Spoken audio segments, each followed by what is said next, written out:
Shalom, Yahweh Shimi Al Shai Barakathum to all my brothers, Yahweh Shemal, Athaba Shimi Al Shai to all my sisters. We're the Israelite School of Universal Practical Knowledge, started out of 1 West 125th Street, Harlem, New York. We've been teaching so-called Negroes, so-called Hispanics, and so-called Native Indians that they're the Lord's chosen people according to the Bible. We are the real Jews that the Bible speaks of. We've been teaching this truth since 1969 under Commander General Yohana. My name is Officer Isaiah Ya'ala with the Boston camp. One quick announcement before we get started. Tonight, Black Watch. Tonight, Monday night, every Monday night, 9 p.m. Eastern Standard Time. Black Watch with Commander General Yohana. You must tune in. Get on YouTube, type in Black Watch. You might catch a link if we're friends on Facebook. I'm gonna send the link out on Facebook. But Black Watch tonight. Make sure you tune in. Today's our history class. The water to Commander General Yohana. For persevering in this truth and bringing brothers into the school like myself. I'm honored to teach the history class, and week by week, we'll come up with different topics. But this week we are going to talk about the Tuskegee experiments, how the American government, like so many other times, has poisoned our people with their medical experiments. I call this, the title of this is the medical oppression of black people in America. I should have titled it In America, but just overall altogether. You know what I mean? We got to understand one thing, right? Is that the American government has always set up evil devices against our people, right? Have always set up a snare to try to destroy us. Just like the first medical oppression that we can, in regards to our people on a mass scale, was when Pharaoh, and this would probably go under abortion, but when Pharaoh wanted the midwives to kill all the male, the firstborn or the male children, right? And then he advised the Egyptians to find any of the male children and kill them. But the Most High allowed some of those, put the spirit on the midwives to protect those children, including Moses. And there's been so many different medical experiments that have been put in place to destroy our nation. And we have to really start to wake up and understand. I know a lot of y'all, in spite of this COVID, so many people have become conspiracy theorists. But, I won't put it past our oppressor to conduct conduct medical experiments to solely wipe out our numbers compared to everyone else. I won't put it past it, but at the end of the day, this comes from the Most High. And the Most High is showing us the wickedness of our oppressor. He's showing us this. And time after time, we're going through these phases with our oppressor that it baffles me to see that we're still asleep in 2020. When it came to, like today we'll talk about the Tuskegee, but when it came to Planned Parenthood with Margaret Sanger and and setting up abortion clinics in black neighborhoods, another experiment was Nancy and Ronald Reagan, the biggest pushers in American history, flooding and flooding black neighborhoods with crack. and destroying generations of families, right? And time, and we can even go back to the time when we were to the time of slavery, where they've conducted many medical experiments on the slaves, on our people, and have just for the preservation of their people, so that they could figure out certain so they can come up with certain medical innovations that will help sustain their people. And so we were the test dummies in a lot of these experiments. Likewise, it was the same in Egypt. When we was in Egypt, they've also conducted medical experiments. And time we have to really, we've been the subject of a lot of these medical experiments. And how do they do it? They know that we're impoverished. They know that we're in poverty. And so they'll offer, you see it today, they'll offer you, literally crumbs. $500, $1,000, maybe a couple thousand, right? For these long experiments that are basically conducted, for a certain period of time. And so we put our lives in their hands, trusting that nothing will go wrong.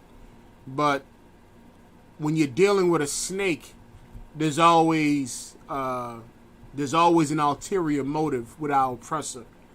You know what I mean? Yeah, he's always going to lie to you, and he's always going to misinform you of what you're actually in there for. But let's get before we get started, let's get Psalms 58 verse 3 through 4.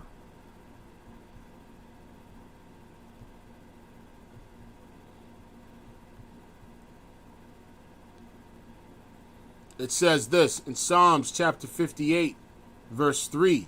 It says, the wicked are estranged from the womb. Meaning this. Understand something about our oppressor.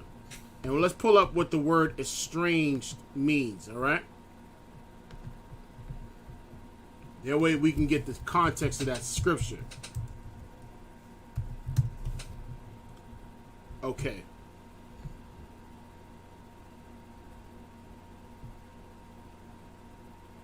It says this, right? Actually, let's pull up Merriam.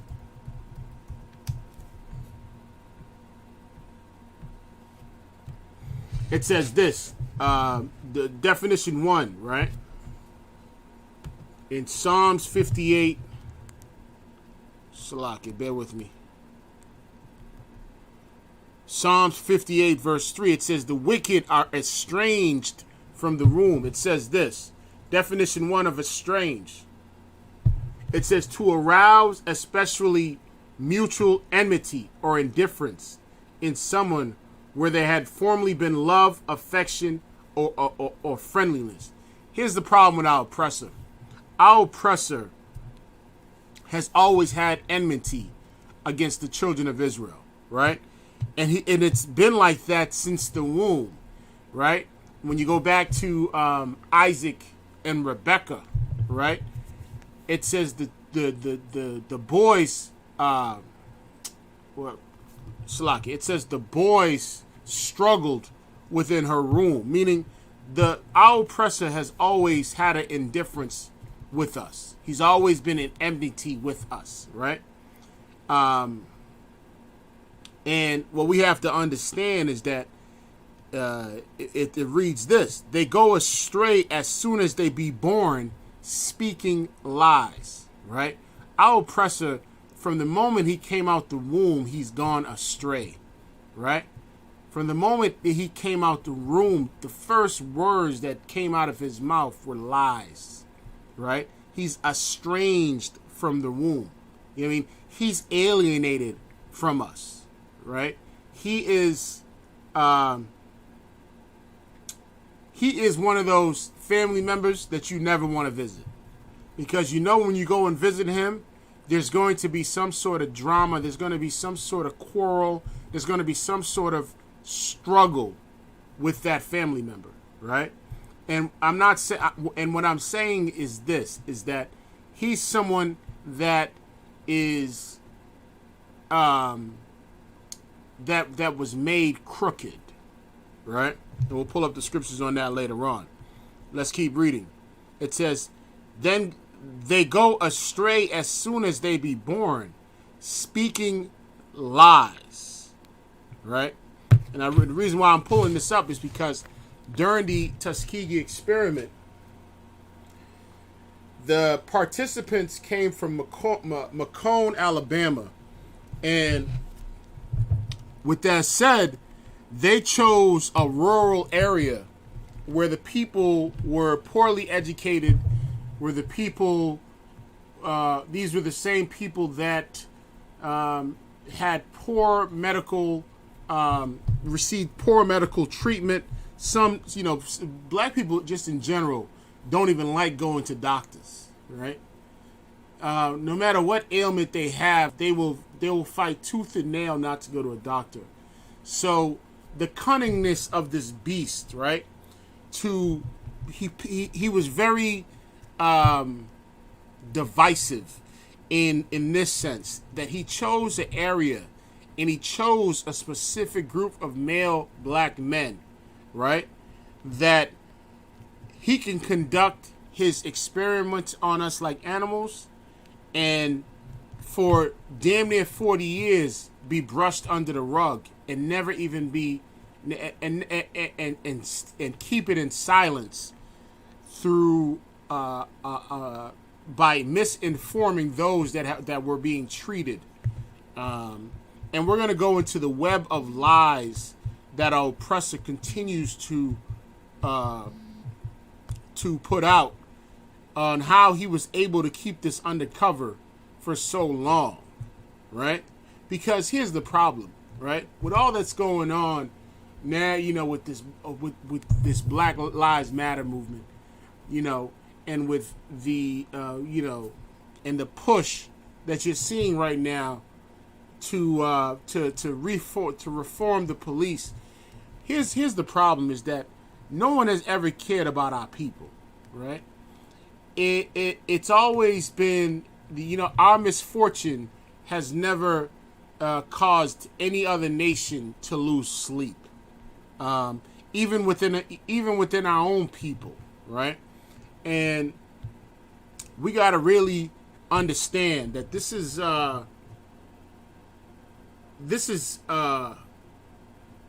America has become our gravesite, and we've fallen for all of our oppressors' tricks, right?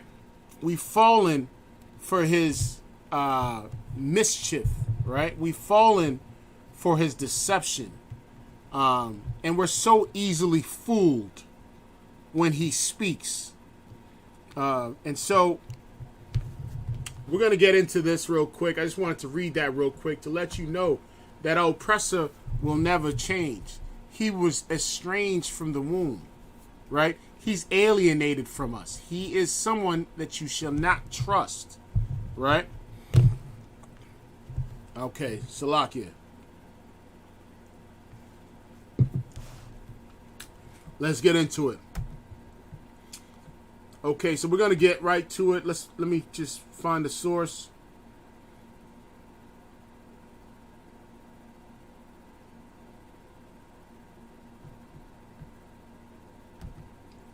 Okay, Salakia, bear with me.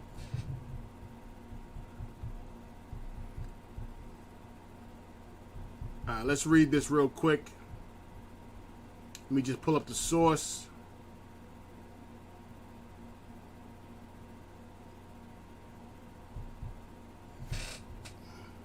Salakia. Bear with me, y'all. Get the source.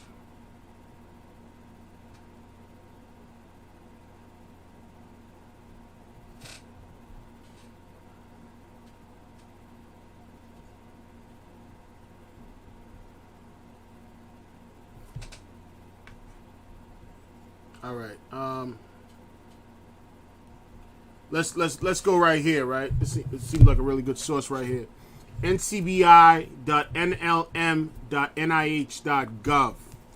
The Tuskegee and the health of black men. Let's read this real quick. Right. I'll give you the quick abstract. So, for 40 years, the Tuskegee study of untreated syphilis in the Negro male passively monitored hundreds of black males with syphilis despite the availability of effective treatment. Now, keep in mind, it says despite the availability of effective treatment. Now, understand, while the whole time while this experiment was going on, the men that were being experimented on was unbeknownst of that there was a treatment. And this went on for damn near 40 years, right? And this is how cunning our oppressor is. Our oppressor is so cunning that he also pressed their local doctors not to give these men that they were conducting studies for treatments. The men that were during the time, men that enrolled in World War II, they were not World War II, but Vietnam. They were not. They were known for having the disease, which is a venereal disease, and that even then you have to go through some sort of medical assessment when you join the army, and even then that was kept silent, right? A lot of money was put into this experiment until it eventually lost funding, but they've kept these men suffering for many years, and this disease spread to their family members who also suffered because of mistreatment, because of lack of knowledge. Meaning, when I say the lack of knowledge, meaning these people that were conducting this experiment had the solution. And we'll explain what that solution was. We'll explain what that medicine is in about a hot sec. But let's keep reading. The study's methods have become synonymous with exploitation and mistreatment by the medical profession. Listen, there's no coincidence why black people are scared to go to the doctors. Because we have been the test dummies. We have been the animals that they've used to conduct their experiments, to come up with their medicine. They've used us because to them, we're just collateral damage for a greater cause, for a greater white cause, right? Even in the medical field, there's traces of white supremacy where black men, women, and children have been the target for medical innovation in America. You know what I mean? All this medicine that you see today, and all these breakthroughs, medical breakthroughs that you see today, some black man, woman, and child had to have been tested along the line. This medical oppression has been going on for centuries, for ages, right? Since Egypt. And what we have to really focus on is how cunning this beast is, right? And to not trust this beast, our oppressor, right? And to be very careful if you decide you want to go do medical experiments. Understand that they're going to need test dummies for the COVID-19. They're going to need test dummies. And black people are going to go running if the numbers are right. And a lot of times when you're down and out, especially nowadays, now more than ever, you know, they'll offer you something that is so not worth it. You know what I mean? Like, they'll offer you chunk change to go and do a COVID-19 medical experiment, right? And it's usually like a 6-week experiment where you'll probably stay at the location. You're probably coming out with so much ailments, but we'll figure out what we're gonna do is we're gonna look into how they were able to get these men to commit to this long-term testing, to these long-term medical experiments. We're gonna use that we're gonna figure that out in about a hot sec, all right? But yeah, if y'all have any questions online, I forgot to ask. If y'all have any questions online, type in your questions. Salaki, I meant to say that in the beginning. But you know, sometimes I go on a little tirade, so you got to check me every once in a while. All right, so let's get back to this real quick. It says the purpose of this, right? It says this: the studies methods have become synonymous with exploitation and mistreatment by the medical profession. To identify the study's effects on behavior and health of older black men, we use an interactive differences model comparing older black men to other demographic groups before and after Tuskegee revelation.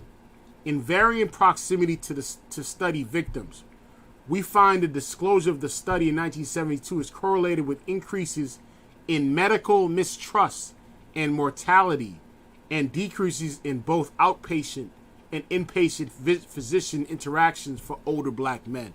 Now, when word came out that, you know, that the American government had lied to us and were using black men as experiments and causing so much harm in the black community, older black men, the visitation of the inpatient and outpatients of older black men completely declined.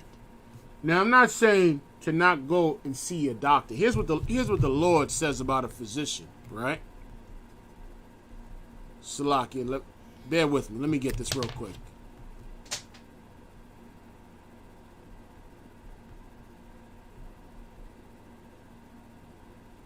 You know what I'm saying? I'm not saying to not give Granny her medicine. I'm not saying to not give your kids vaccinations if they need it, right? Never waver away from going to a doctor. Get yourself checked, and you should get yourself checked yearly. Have a physical every year. Get yourself checked. But here's what the Lord said.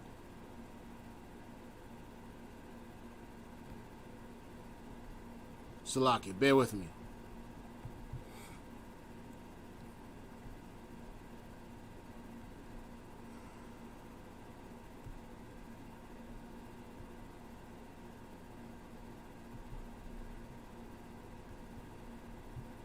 Bear with me, y'all. Salaki.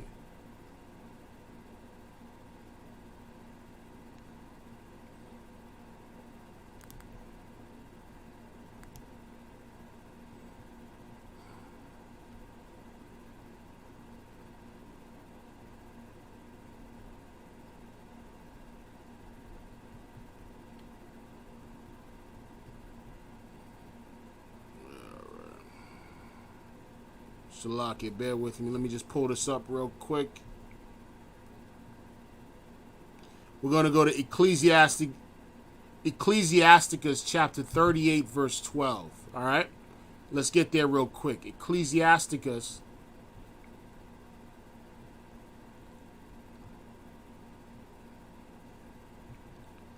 chapter 38, verse 12. It says this. It says, then give place to the physician, for the Lord had created him. Let him not go from thee, for thou hast need of him. Understand this, right? The Lord is the one that put these physicians in place. Don't be stupid and try to come up with your own medical innovation. You know, who knows what you're doing, especially if you're on the islands, using frog legs and all kinds of weird animals and crushing, you know, mushrooms and doing all this crazy stuff. Don't be a Dr. York. At the end of the day, Dr. York needed a doctor. He went to try to go to all the best physicians, and he still died, right? When he could have just healed himself, right? So don't try to heal yourself if you don't know what the hell you're doing. There's a reason why these doctors go to school for damn near 40 years. But there is medical corruption, right? And in this sense, these brothers that signed up for this experiment, they weren't given full disclosure, which was illegal. And so these brothers fell into the hand of a physician, right? And so what we got to understand is that because our oppressor is such a liar and that his tongue is like a poisonous asp, what we have to realize is that our government finally got exposed, right, for this, because of this experiment.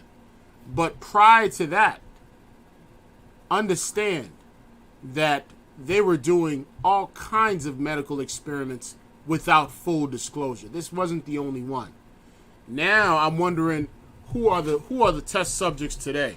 And I can guarantee you, because the prison system is filled with all our brothers and sisters, all our Hispanic brothers and sisters, because it's filled with our people who don't have who have alienated rights, they're probably being used for these new medical breakthroughs that have surfaced. They're probably the test subjects now, right? So let's read on to this real quick. It says this. It says, we find the disclosure of the study in 1972. Salaki, let me go a little further. Our estimates imply life expectancy at age 45 for black men fell by up to 1.5 years in response to this disclosure, accounted for approximately 35% of 1980 life expectancy gap between black and white men, and 25% of the gap between black men and women. Now, here's what it's saying here, right?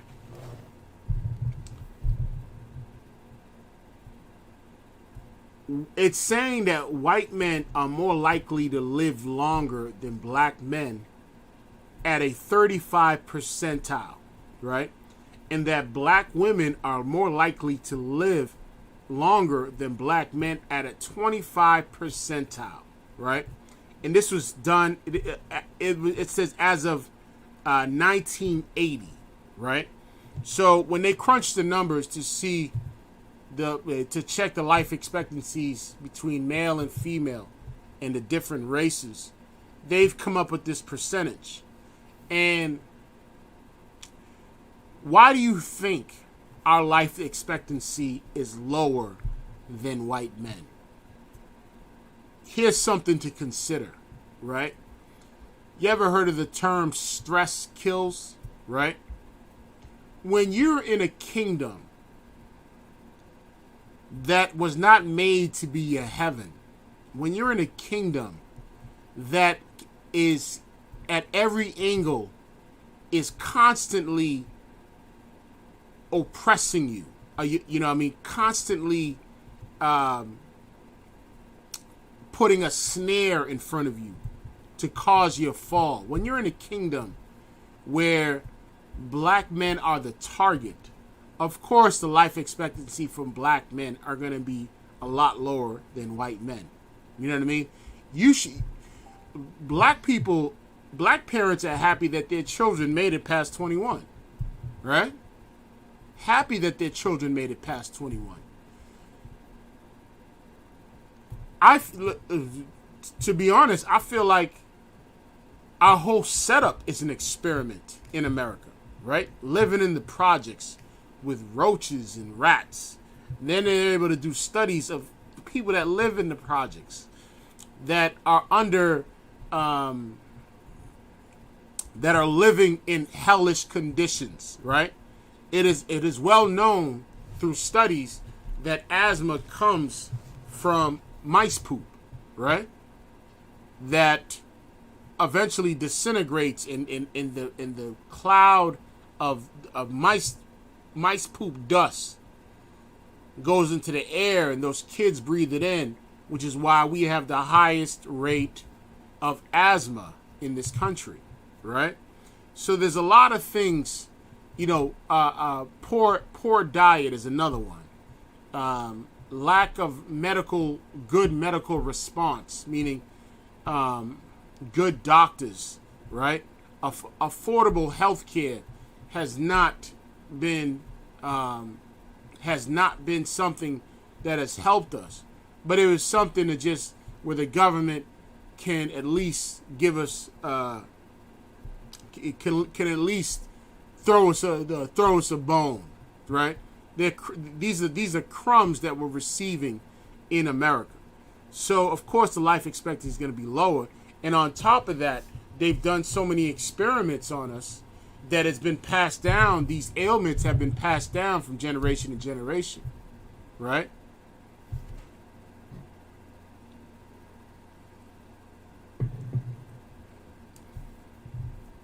But let's keep reading. All right, so now let's really dive into this. Before I read this next one, this is what I want to pull up. It says this right here. Let's go to Psalms 55, verse 21. Okay?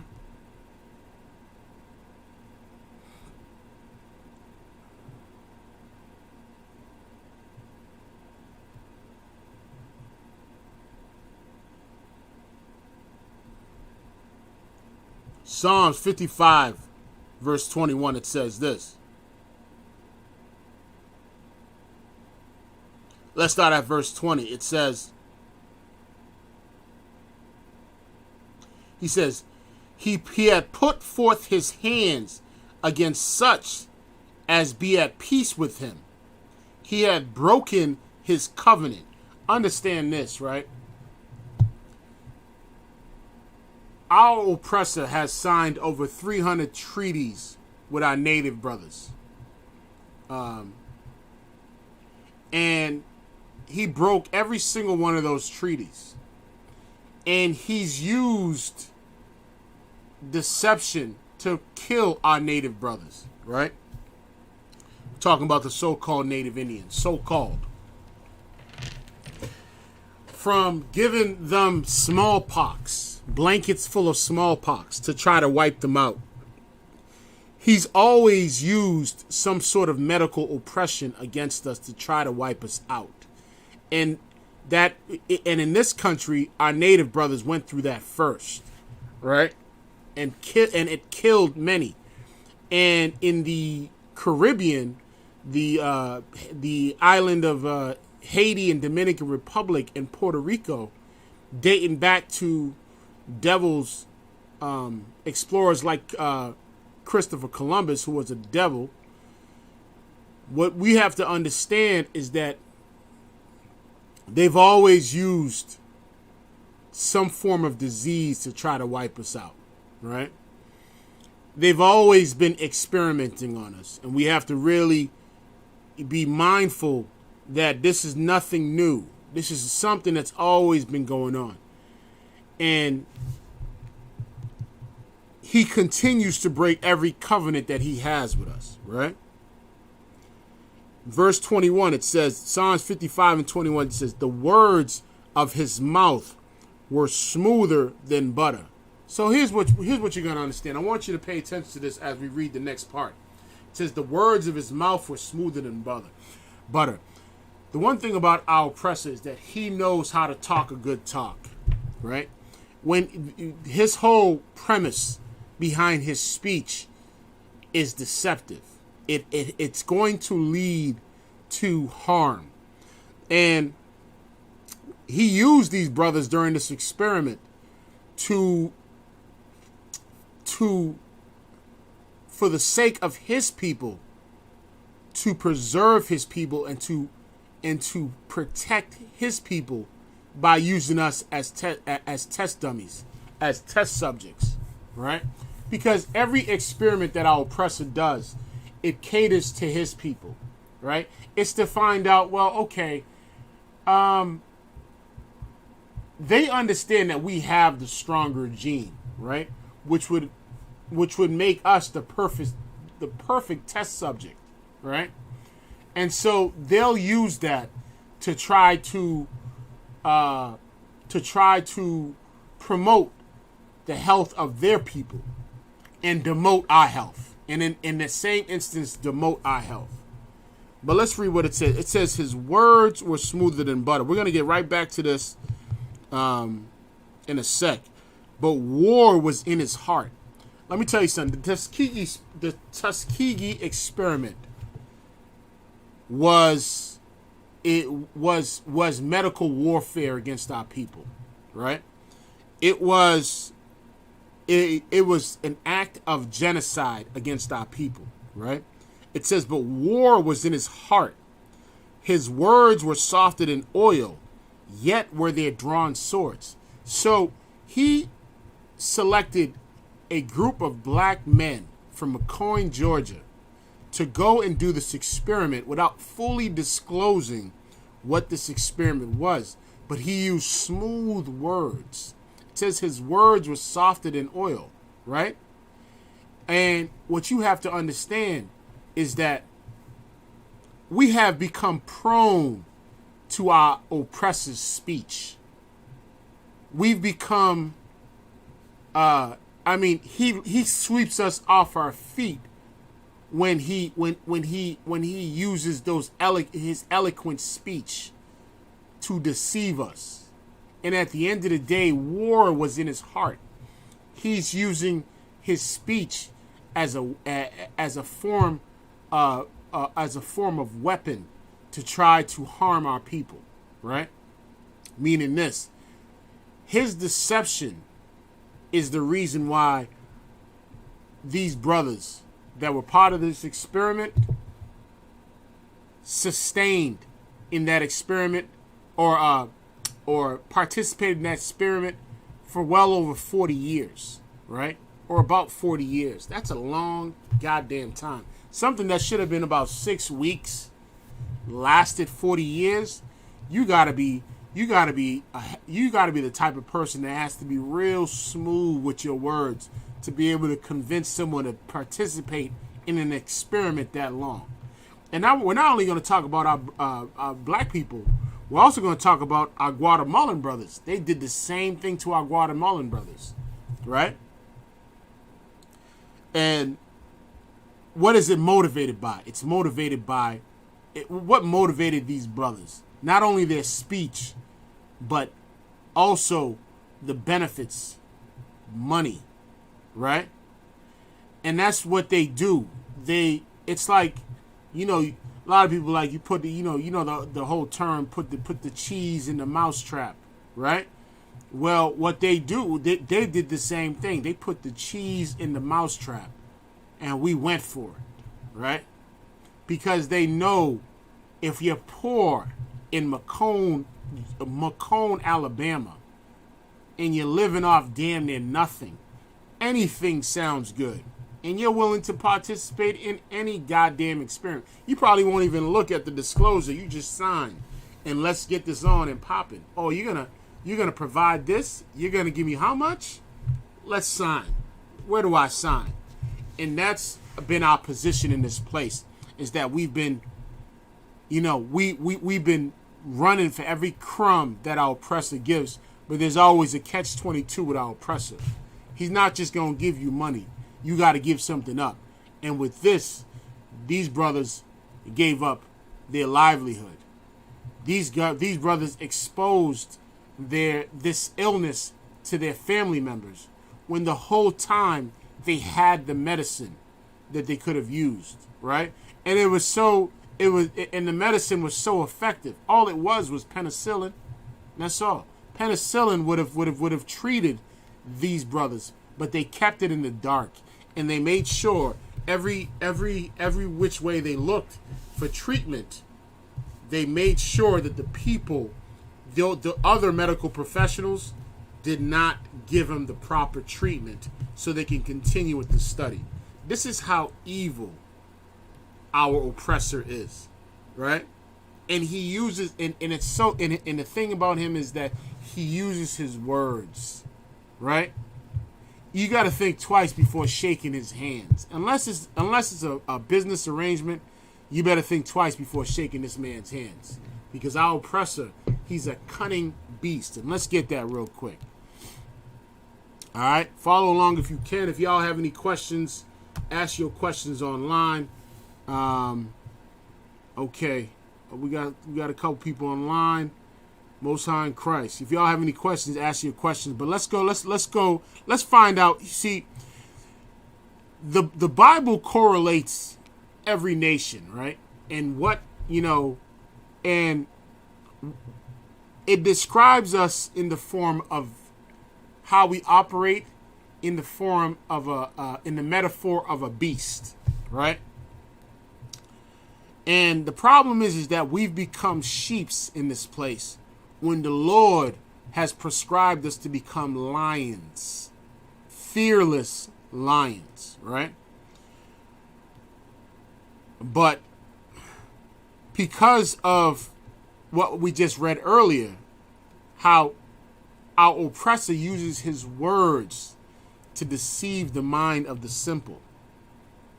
He uses his wealth and his power to make us envious. And he's bought out our leaders. Those that were put in place to be our shepherd have led us astray. Your black and Hispanic leaders have led us astray. So what we got to realize is that he's going to, and especially in spite of this COVID-19, boy, better believe they're going to be throwing if not already, they're throwing money in, they're throwing funds out there to try to get brothers and sisters to go and to conduct a medical experiment, right? And it's usually in the form where they give you a small sample of the illness, right? They give you a small sample of the illness, and through malpractice and mistreatment, brothers can essentially die from this, right? This is the same thing they've been doing for any illness that came into place. What better thing to use than the slaves who are already being labeled as subhuman? Let's use them before we make our own people expendable. You know what I mean? So this is a very important topic because you have to realize that, we're always going to be under the gun in this place. We're always going to be a people that is expendable in the eyes of our oppressor if we don't wake up and listen to what the Most High has to say, right? I like what Captain Mashak said the other day. He said, it's better to know who your enemy is than to know who you are, which makes absolute sense. You know what I mean? Because knowing who your enemy is will drive you to figure out who you are and what you need to do to combat your enemy, right? And we don't have to lift up a finger with this bastard, right? We don't have to lift up a sword with this bastard. But what we do have to do is get off drugs. We need to stop smoking weed. We need to stop sleeping with whores. We need to stop selling drugs. We need to stop ourselves, right? That's what we need to do. We need to stop ourselves from harming ourselves and from harming each other, right? And we need to control our lust. We need to be the kind of people that when the other nations look at us, they will say, truly, these people are children of the Lord. And we need to carry ourselves like the prince and princesses that we are. We need to carry ourselves in that manner. We need to change our behavior so we don't fall into the hands of a physician. Okay? But I digress. Let me get to the scripture real quick and then we'll read on. Like I said, if y'all have any questions, ask your questions. This ain't the Christian church. You can ask questions and we will actually answer it. If I can't answer it, a man above me can answer it. Someone in the school can answer your questions. Don't be scared to ask questions if you're online. Ask those questions. All right, let's get it real quick. We're gonna go to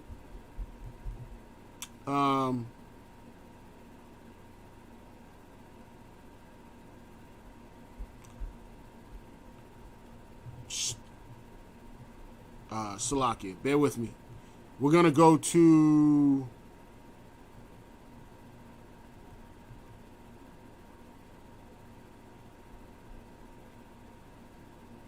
Salakia. Bear with me.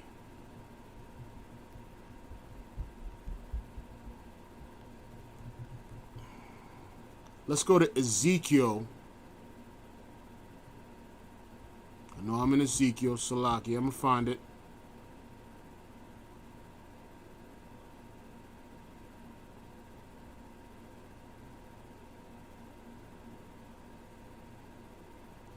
Salakia, bear with me. I'm going to find it.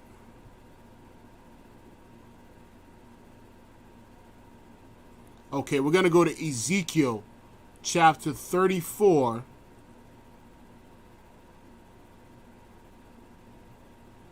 We're going to start at verse 1.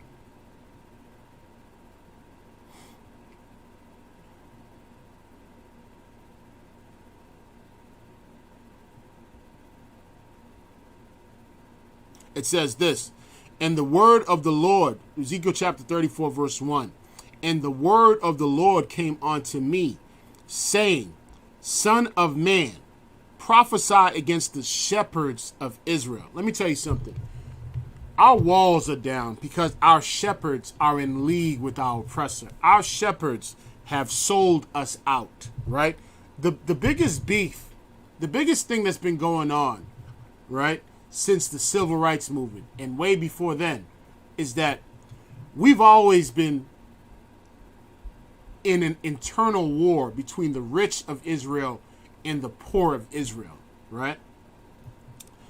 The civil rights was something that was a rich man's problem, right? And what we have to understand is that our shepherds and the rich of Israel, they want to so badly fit in with our oppressor. They want to eat in the same restaurants as them. They want to fashion themselves in like manner, right?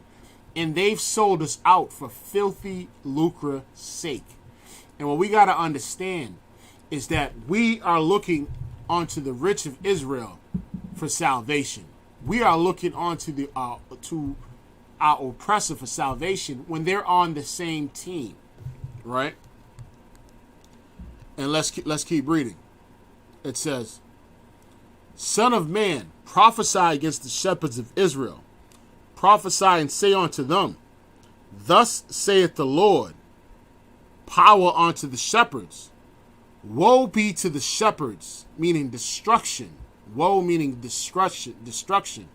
Be to the shepherds of Israel that do feed themselves. And this is what our black leaders and our Hispanic leaders have been doing. They've been feeding themselves, right? Which is why if we had proper leadership in place, we wouldn't have to go to their doctors for experiments. When you look at Tulsa, Oklahoma, we had our own doctors.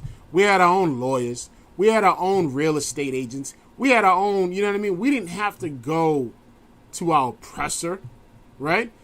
Now, if they weren't feeding themselves, these poor brothers that were part of the Tuskegee experiment, they wouldn't have to go and get some sort of chump change from our oppressor and fall under the knife of his wicked ways, of his medical experiments. We wouldn't have to have done that, right? We wouldn't be worried about no syphilis, right? Listen, we would have went to the priest of the Lord, right? We would have went to our own doctors. You see, black people will start to trust doctors more when the doctors look like them, right? Black people will go to the hospital more when the people that work in the hospital look like them. Right? It's just something that is innate with anyone, right? You would rather go to your own people than go to your enemy, right? Because you can't trust a word that's coming out of his mouth, right? He's speaking all these, using all this medical terminology. You don't know a goddamn thing that he's saying, right? He keeps you so confused and so lost in the sauce. He don't want you to. In this case with the Tuskegee experiment, he was not trying to reveal what this test was about, because if he had revealed it, they would have never been able to come up. They would have never been able to. The experiment would have never been able to succeed for 440 years. He had to lie to you. He had to give you bits and pieces of what it was, right? And what does he do when he lies to you? He throws you a bone, right? He throws you a gift. And let's keep reading, right? And because we're so simple, because of Christmas, you receive a gift and you lose all your sense of judgment. You go gaga. You go goo goo gaga when you get a gift from your oppressor. He give you a little gift, and all of a sudden he is God to you.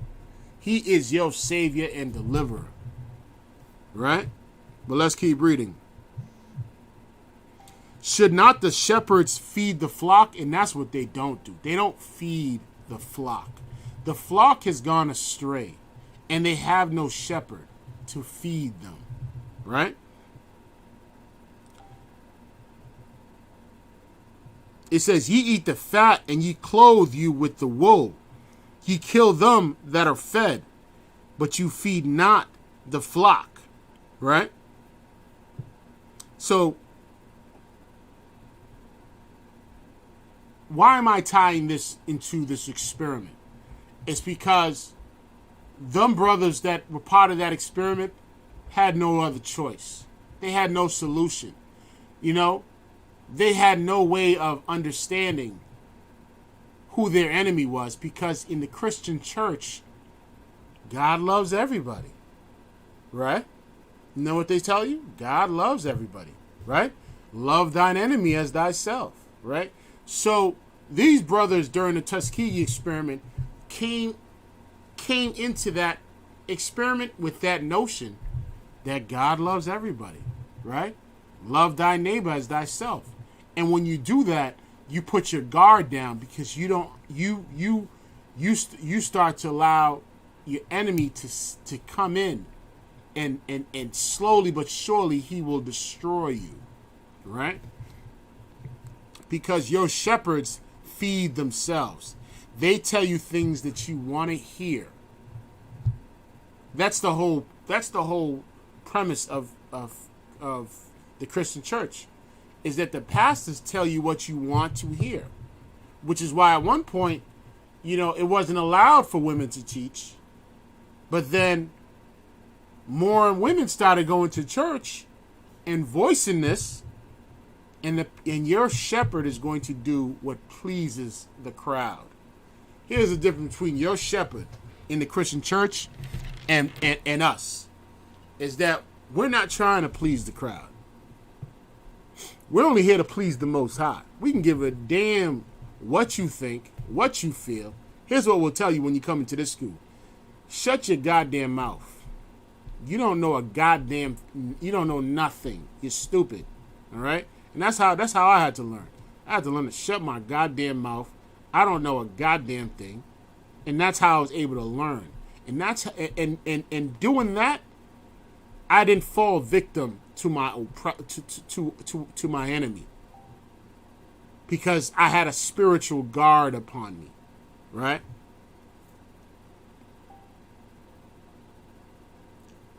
Okay, Raphael Stinson. All right, we got a question. Okay, so Raphael Stinson, I'm gonna call you out real quick. You're asking, does the Bible tell us to love our enemies? I'm gonna give you one word answer. Yes. Now, here's the question. Do you know in what context it's telling us to love our enemies? All right? That's what you got to understand, right? The Bible does say to love our enemies, but it's not talking about the so-called white man. It's not talking about the Chinese man. It's not talking about Muntumbu in Africa. but it's talking about our enemies in the midst of our nation, our brothers, right? That's what Christ was talking about. It's not talking about some Chinese man. It's not talking about Donald Trump, right? You can't love your oppressor and love your own people. It doesn't work. You can't love the same people that have been killing your people for the last 400 years. It doesn't work, right? But if you have another question, just ask another question. I mean, I just got straight to the point with that one. If you want precepts, we can pull precepts. I'm just trying to get back on this topic. But yeah, but let me keep reading. So now, Ezekiel chapter 34, verse 4, right? It says, the diseased have ye not strengthened. So for 40 years, this has been going on, right? The Tuskegee experiment. And our leaders have kept a blind eye. Our black politicians have kept a blind eye on this whole stint. And I know for certain that many of these politicians and many of these aristocrats and many of these people that are in the American government, I'm pretty sure they got wind of what was going on with this project. I'm pretty sure the whole scheme of it was on a grand scale, but it managed to go run along for 40 years. That's how little they think of our people, right? For these brothers and their families to suffer for 40 years, passed on to their children. You got to keep in mind, syphilis is a venereal disease, and the worst part about it is how it was a smokescreen, right? This became a smokescreen to the point where they were going around and they were poaching all the different sources in the medical world to let them know to not properly treat these brothers so we can continue with this experiment. They don't care about our sufferings, right? You got brothers running around with Antifa, right? You run around with some dirty hippies, and you think that they're really for your cause, right? Well, understand this, right? You want to run around with the white man, and you want to ride with him, and you want to parade around with him, right? Understand this. If things get back to a little bit normal and the pressure goes off, pressure starts to die down on the police, guess who they're going to hurt even more when this is all said and done? They're going to hurt you even more. That white man, they have compassion for him, right? Let me tell you something. A cop will pull over a white man, and the white man will get out the car and start hitting his badge, right? Like, do you know who my father is? Right? He'll knock his hat off. He'll knock the hat off his head. Listen, the white man navigates like this is his heaven, because it is his heaven. He navigates in a way where he can talk to the police a certain way. But brother, if you get out the car, that police officer is going to be very nervous, right? What was that brother's name that recently got shot? Rashard. I'm not going to go in on it. Let's leave it up to the general. Remember to tune in to Black Watch tonight. Look at it. It's under the ticker with Commander General Yohana. Monday night, he's going to break it down, everything that's going on, all the news, all the hype. He's going to break it down. But I want to say one thing about the Rashad guy who got shot in Atlanta, is that officer was getting more and more nervous when the brother got out the car and to go give him his ID. More and more nervous. When white people get out the car all the time and they let them cops have it. You know what I mean? Like, your ass is grass They start, listen, they damn near about to square up with cops, and it's not a problem. But you, brother, understand that you don't live the life that your oppressor lives, right? But let's keep reading. It says this: neither have you healed that which was sick, neither have you bound up that which was broken, neither have you brought again that which was driven away, neither have you sought that which was lost, but with force and with cruelty have you ruled them. Understand this, right? Understand this, is that our black leaders know without a doubt that they could solve the problem easily by just giving us the truth. But they don't want to give us the truth. They want to keep us in a limbo. And by keeping us in a limbo, we seek other sources, right? We're looking for gain in this place, right? We're looking for gain. We're looking for solutions. And and the problem is that because we have not been properly cared for by those that are supposed to be in charge, we go to our oppressor and fall into the hands of a physician. We go to our oppressor. When I say fall into the hands of a physician, we get shot by not separating, right? We are scattered, and because we're so scattered, we've taken on every other religion and culture. We've taken on we've taken on the position of a sheep, right? But here's what it says here. Let's get right to the kick of it, and then we're gonna go into the story.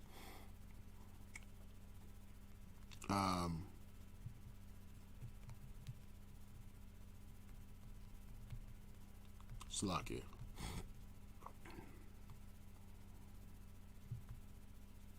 Let's go to Isaiah 56 and 9.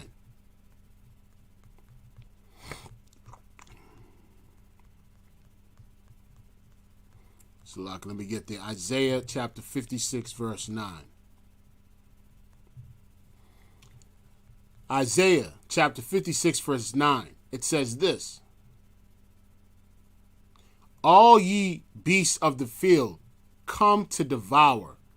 Yeah, all ye beasts in the forest. His watchmen are blind.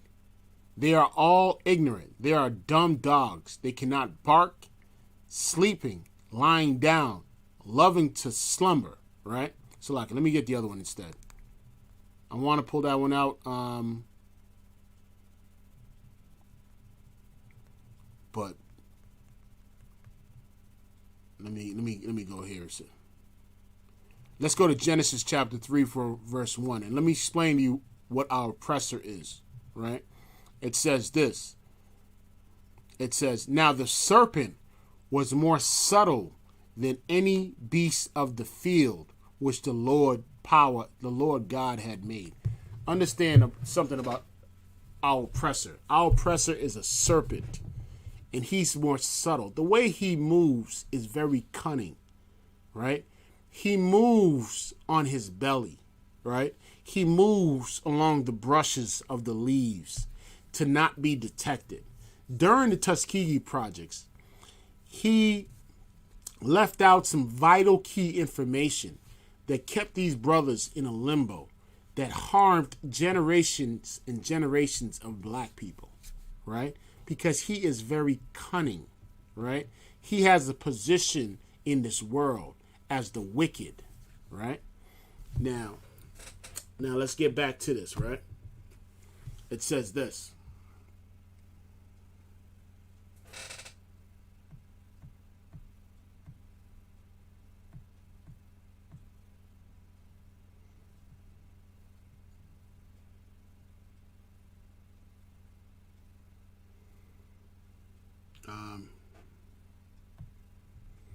Let's read this. Salaki.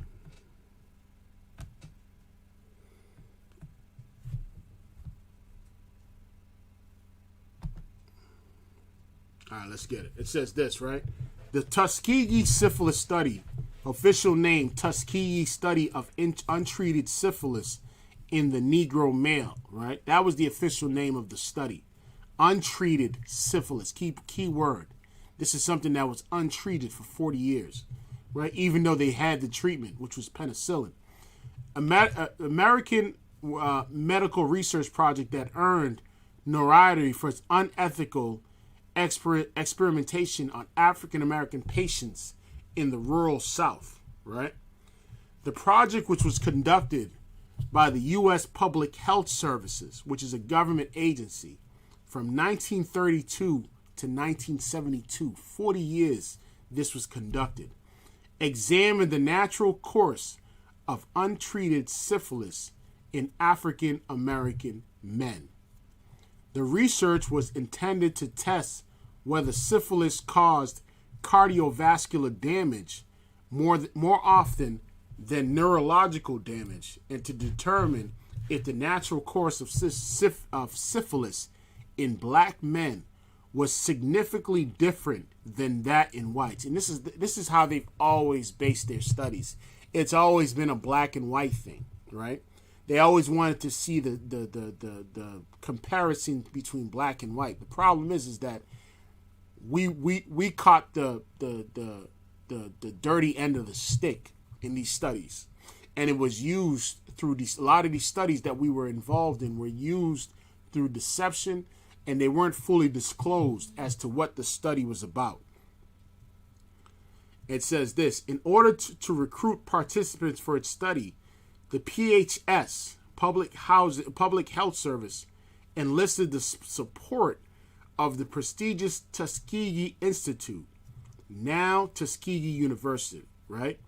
Located in Macon County, Alabama. Now, this institute, this Tuskegee Institute, fully supported this medical research, and there was a gang of people involved in this silent treatment, and the only people that were victims to this, unbeknownst, was our people. And I can guarantee you they've probably used some of our people in this to mislead these brothers that were part of this experiment. A group of 399 infected patients and 201 uninfected control patients were recruited for the program. The subjects were all impoverished sharecroppers from Mountain. So they got the poorest of the poor to take part in this, right? It says this: for the original study was scheduled to last only 6 to 9 months. So originally it was only set up for 6 to 9 months, and it ended up expanding for 40 years. Let's keep reading. Make sure I ain't got any questions. The subjects were not told that they had syphilis or that the disease could be transmitted through sexual intercourse. So now they weren't even told that the disease could be transmitted. So they go home to their wives, and they have, they lay with their wives, and now their wives are receiving this, right? And now if there's some sort of, if they had a little side piece, you know what I mean, or another woman on the side, they're passing it on to her. And it just spreads like wildfire, right? Instead, they were told that they suffered from bad blood, and that was a common term for any ailment for black people at that time, was you suffering from bad blood. A local term used to refer to a range of ills. Treatment was initially part of the study, and patients were administered arsenic, bismuth, and mercury. They were using, listen, you know what arsenic is? Let me tell you what arsenic is. Arsenic, right, it's a chemical, right, that it has like sulfur and metals in it. And it's not it's like, So here's what it says, right? It says long-term exposure to low doses of arsenic may change the way cells communicate and reduce their ability to function. According to researchers at Dartmouth University, it could play a role in the development of diabetes, cancer, vascular disease, and lung disease. That's what arsenic does in low dosages. Now, I can imagine that these brothers went through hell, and how much, and for them to give them arsenic to treat this is something that could be, that could cause your body to malfunction and cause all these other diseases to come along. They gave them mercury on top of that and bismuth.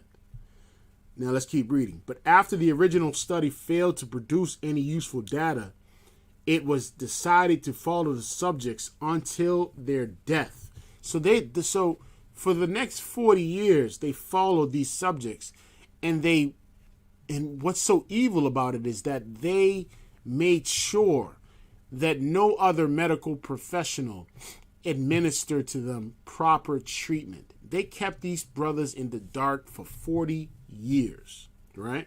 Until the last one was dead, right? Let's keep reading. And all the treatment was halted. Penicillin was denied Now, penicillin was the treatment that worked. Here's what it says. Penicillin was denied to the infected men after the drug became available in the mid-1940s. So the test started in 1932, right? 8 years later, they had a drug that actually was effective. And they denied these men and kept them and didn't inform these men that there was a treatment or there was a solution. This was a big cover-up. And when it blew up, right?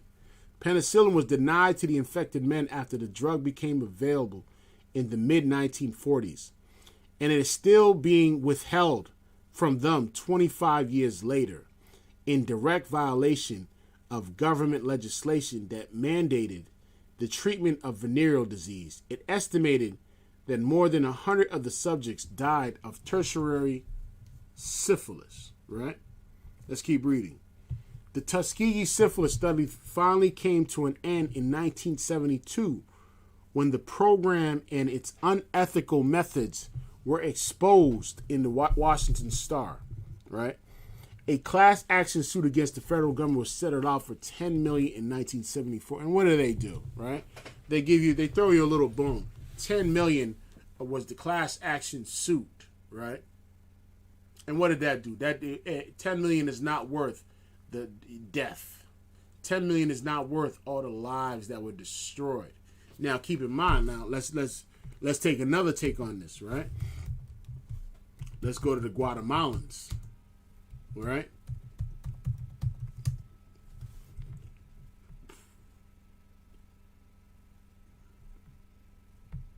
Salaki, let's get it. Let's do the Guatemalan syphilis experiment, right?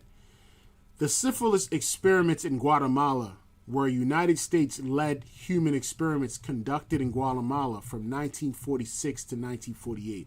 Now, in Guatemala, this test went on for 2 years, right? It's not as bad as the 40 years that it went on with the black men from Macomb, Georgia, but it went on for a few years. The experiments were led by physician John Charles Carter, who also participated in the late stages of the Tuskegee syphilis experiment.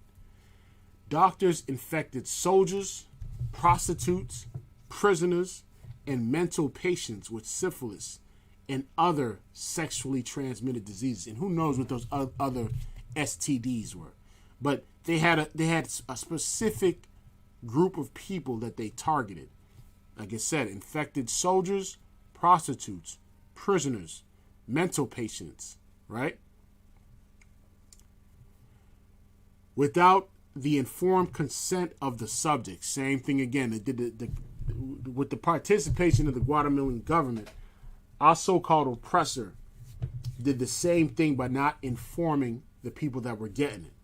Now, keep in mind, it says prostitutes.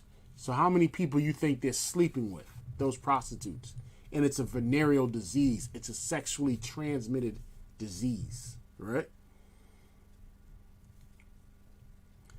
The experiment resulted in at least 83 deaths. Serology studies continued through 1953 involving the same vulnerable populations in addition to children from state-run schools, an orphanage, in rural towns.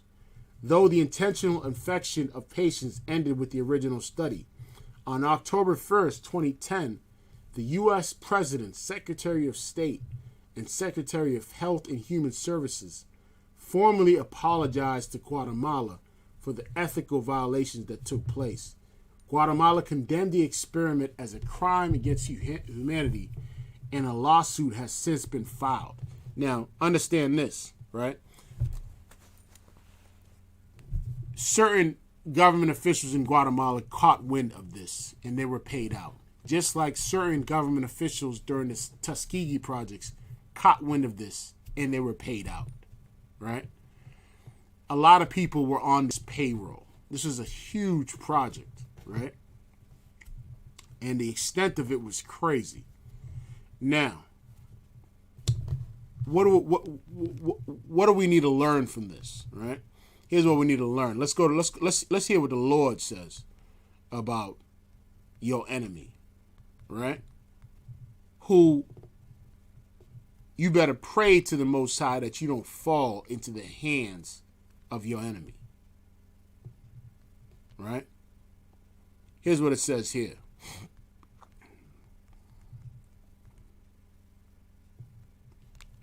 Shalaki, bear with me.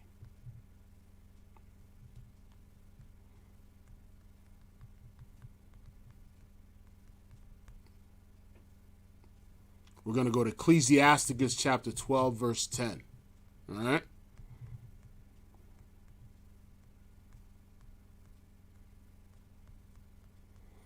Shalaki, bear with me. Let me get it. Ecclesiasticus chapter 12, verse 10. It says this.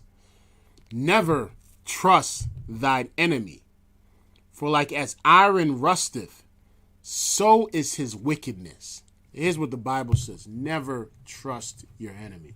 While you're over here running around with this Black Lives Matter movement with your enemy, right? Holding hands with your enemy, thinking that he's there for your cause. What he's really doing is he's destroying your family. That's why the Bible says, never trust thine enemy, right?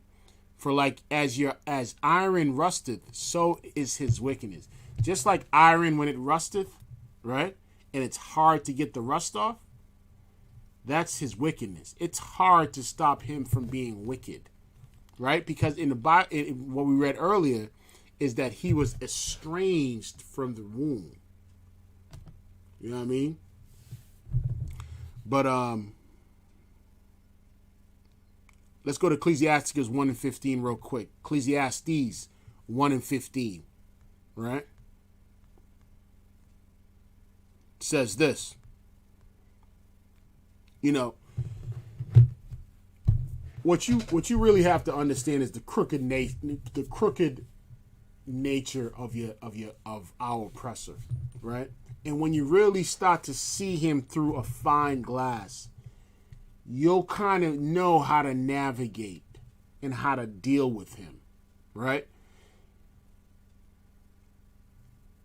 Now, if these brothers weren't poor and they had proper leadership, right? They had shepherds that could let them know that their oppressor is their enemy. Before they signed on that dotted line during the Tuskegee experiment, they would go into that office or wherever they were at when they signed it with the notion that this is my enemy. I need to keep an eye on him. What is this? You read in the contract and you've thoroughly gone through it, right? Because in your mind, once you understand that you can never trust your enemy, your senses, your sense of judgment goes up, right? Where you'll start to look at it and say, I know he's a liar. I know he's deceiving. I know his words are smooth as butter. And I know he's a snake. Let me think twice before signing this paper. There's something he's not telling me. And that's the mentality you would have if it wasn't for the Christian church. If it wasn't for your black leaders. That's the mentality that you would have. We've joined their armies. We've been more patriotic than any other race in this country. We've cried when our enemy was in distress. We've did our best, right, to join him peacefully, and still he figures out ways to destroy us. All right. But let me keep reading. I got about 8 more minutes. There's another part I wanted to read on real quick.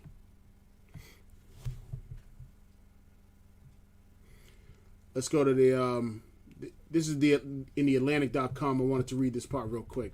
All right? And then we'll close out. It says this.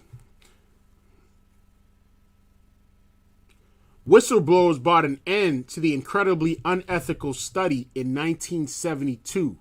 Finally, and here's the thing. There's going to be a lot more whistleblowers in about a hot sec, as you'll start to realize that a lot of these things that have been going on in the medical world is going to get exposed, right? Just like the lady that got exposed with Planned Parenthood when she got exposed for saying on record that they were selling baby parts. More of that is going to come to light in about black baby parts at that. Let me correct that. Finally prompting the development of what would become modern medical ethics, right? But the lives of those black men and many of their families were mostly ruined. Many died from the complications of syphilis, and several of their wives and children contracted disease. Research has long suggested that the ill effects of the Tuskegee study extended beyond those men and their families to the greater whole of black culture. Black patients consistently express less trust in the physicians and medical system than white patients are more likely to believe medical conspiracies. We have a higher tendency to believe in medical conspiracies than the so-called white man, right? We don't trust the doctors. You know what I'm saying? We don't trust the physicians. I mean, a brother will go kicking and screaming if he has to go to the hospital, and are much less likely to have common positive experiences in healthcare settings. These have all been connected to misgivings among black patients about Tuskegee and America's, here's the key, and America's long history of real medical exploitation of black people. The real medical exploitation of black people has been going on since 1619, right? Since the inception of slavery in this country, right? And it's been going on with our Native Indian brothers too, right? A new paper details the real health effects that the Tuskegee study had on black people. The work from Marcella Olson at the Stanford Medical School and Marion Wanamaker at the University of Tennessee provides evidence for a strong claim that by 1980, the public revelation of the Tuskegee study in 1972 had reduced life expectancy of among black men over 45 by over a year. Yeah, but at one point I was starting to wonder why black men were dying so young.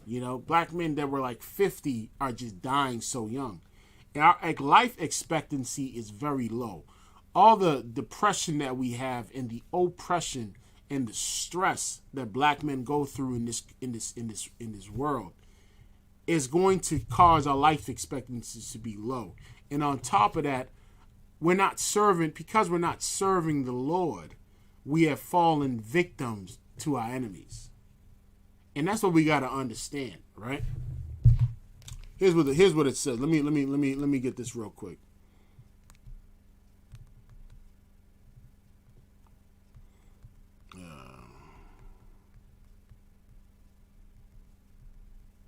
Salakia, bear with me. We got a couple minutes.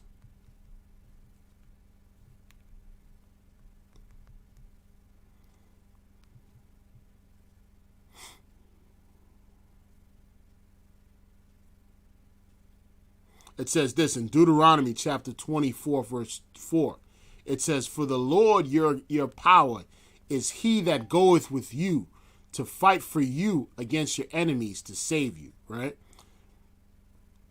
Salaki. Let me get a better one than that.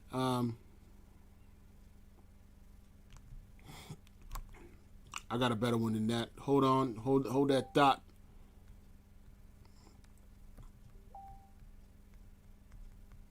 Salakia.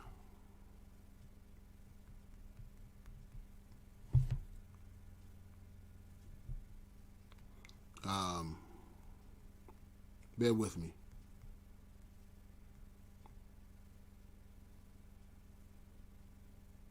You know what I mean? So basically, you got to understand is that you're going to need the Lord to deal with this beast, right? You can't fight him alone. You're going to need him, right? You're going to need him to protect you from the wiles of the devil. And this is what he is. He's just a wicked bastard, right? He's just a wicked bastard that has no chill. You know what I mean? He'll constantly just keep doing evil over and over and over. But here's what the Lord says. Let's go scratch that. Let's go to Baruch chapter 4, verse 25. All right? Let's get there real quick. Baruch chapter 4, verse 25. Here's what it says. It says this. "My children, suffer patiently the wrath that is to come upon you from the Most High," right? "For thine enemy had persecuted thee, but shortly thou shalt see his destruction, and shall tread upon his neck." Now, keep in mind, right? It says, "Suffer patiently the wrath which is come upon you from the Lord." The Lord has caused us to fall before our enemies, right? Our whole sojourn, forceful sojourn into this country, and all the medical experiments that's been committed, all the genocide that's been committed against us, all the shootings, all the incarceration that we go through, right? This is something that this is because of the wrath of the Most High. But here's the good news, right? The Lord has allowed our enemies to persecute us because we didn't follow his laws. Now, when we are adopted back into the family through Christ, and we start to keep his laws by fashioning our behavior like his favorite son, Christ, when we start to change our behavior, when we start to recognize that the white man is the devil that the Bible speaks of, when we start to wake up to what the Lord has prescribed for us, what we'll understand is that it says here, I'm going to read it and we're going to close out. It says this, "But shortly," it ain't going to take too long. He said, "But shortly thou shalt see his destruction." So when we start to become what the Lord needs us to become, right? The Prince of the Power. When we start to, gather together and become a people that's pleasing in the sight of the Lord, it says, "But shortly thou shalt see his destruction, and shall tread upon his neck." And that's what's going to happen and the only way it's going to happen is if you if you decide to humble yourself and come up in one of these classes and sit down and learn something for once in your life. Learn how to change your behavior learn to keep to keep these laws and statutes and commandments, right?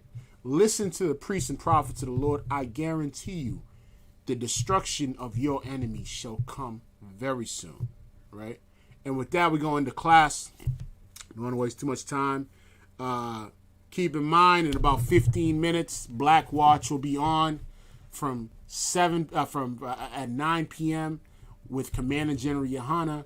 9 p.m. Eastern Standard Time. Tune into the Black Watch. We'll talk about the police shootings on Rayshard. We've been talking about the George Floyd and giving you the UPK stance on all these. And we've been giving you the solution time and time again since 1969. And with that, tune in tomorrow.